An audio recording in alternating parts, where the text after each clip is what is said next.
it's this little window into the future of what Yeah. how people are going to do business is what it is. Yeah. As banks become more obsolete, as they begin to learn that they don't need bricks and mortar to do school, which is Right. the biggest part of any education budget for any state or any province or any municipality is their education budget, right? Right. And they're beginning to figure that out, that they might not need the buildings, and they might not need the teachers. So so this is a rude awakening for a lot of people, and I really hope, with all sincerity, that a lot of younger people with really good skills get in. People Mhm. who have that skill as second nature begin to take the reins of control in public education, as opposed to shying away from public education for the very same reason, right? How do you get in and kick the door down and change it, or do you just start something else, right? This is very much, I think, in the realm of public education. It's going to be a forest fire, and you're going to see a lot of lives redefined by it. But what comes after a forest fire is usually profound growth. And That's right. I hope that's the way that it goes, because I mean, it looks that way. How people pervert that or twist it into whatever it is that's going to benefit them, I'm not sure.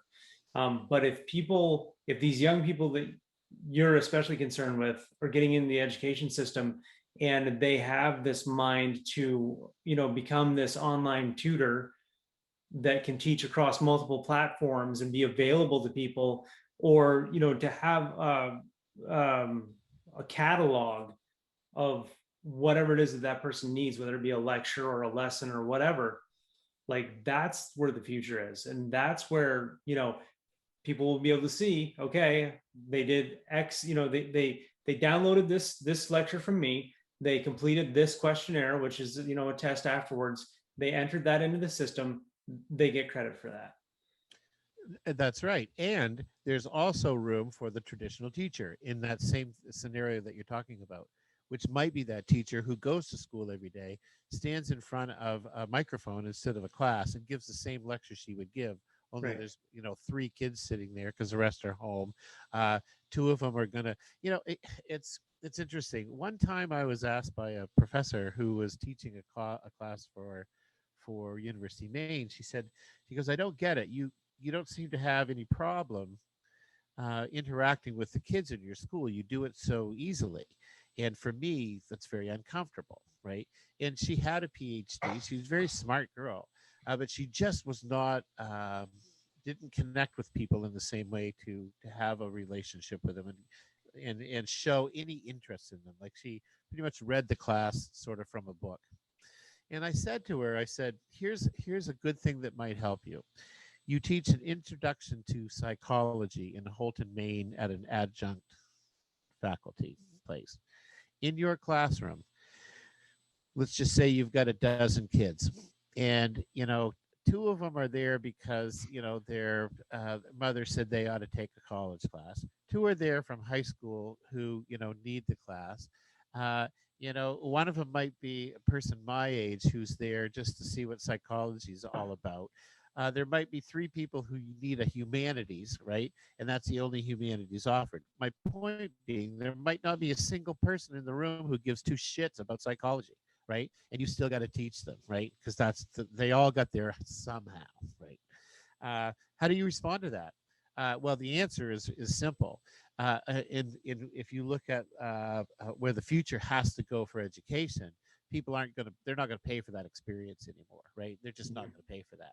They're going to get somebody who plays a different role in that portion of their educational career, because that didn't work, right? Yeah. uh, and yet the professor is not wrong to feel like uh, they're not wrong to feel like uh, I'm a psychologist myself, and I have a PhD, and I know this, and here's the things you need to know to be a psychologist. Well, that's freaking great, but probably none of them want to be psychologists, right? So, so really, her role is not to teach them what she knows. Her role is to excite them about psychology in general, right?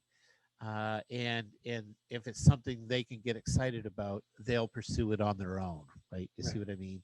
You don't say, "Oh, well, you don't know the blah blah blah, and you don't know this, and you don't know all these different theorems of oh." You'll never go anywhere if you don't learn that first, right? Well, that's the crock of shit. You know, you learn that anytime in this day and age, right? Yeah. So to be relevant, I guess is what I'm saying is Yeah. the big You thing. know, that brings me back to my college. Um, I don't want to, I don't know if I can call it an experience, but I wanted to, I did art and I wanted to go to school and learn about art. And they said, well, you have to take, this English course and a math course and whatever. You had to break through all of this junk that you had just done to learn about art. I wanted to learn about art.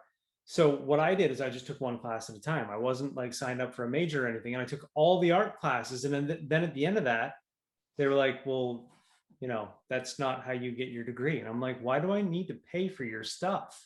I Right. don't need an English class. I could write you a book. Thanks. Right. Right. And you might make your own blockchain that has all those experiences on it, plus a totem pole that, you built and erected on an island off the friggin' coast of Newfoundland, right? And somebody can go, wow, like I'm gonna Yeah. hire that guy, right? You know what I mean? Like it's okay to put the extraordinary on your resume, right? Yeah.